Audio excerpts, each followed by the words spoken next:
জনাব লুৎফুজ্জামান বাবরকে স্বরাষ্ট্রমন্ত্রী হিসেবে দেখতে চায় বাটি বাংলার মানুষ। বাটি বাংলার সিংহপুরুষ নামে খ্যাত অত্যন্ত জনপ্রিয় নেতা জনাব লুৎফুজ্জামান বাবর ভাই স্বরাষ্ট্রমন্ত্রী হয়ে দেশ এবং জাতির উন্নয়নে কাজ করবে আশা করি। তো এখানে আমাদের বাটি বাংলার সকল মানুষের প্রাণের দাবি জনাব লুৎফুজ্জামান বাবর ভাই আবার পূর্ণ স্বরাষ্ট্রমন্ত্রী হবেন। আশা করি জনাব লুৎফুজ্জামান বাবর ভাইকে পূর্ণ মন্ত্রিত্ব দিবেন বিএনপি। এখানে লুৎফুজ্জামান বাবর ভাইয়ের জনপ্রিয়তা আকাশচুম্বী। ওনার মতো নেতা বাংলাদেশে অনেক প্রয়োজন।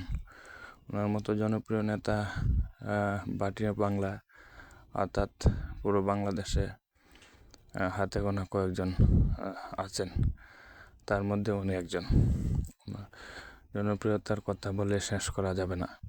তো আমাদের দাবি, আমাদের বাটি বাংলা মানুষের প্রাণের দাবি জনাব লুৎফুজ্জামান বাবর ভাই স্বরাষ্ট্রমন্ত্রী হবেন এবং দেশ এবং জাতির উন্নয়নে কাজ করবেন।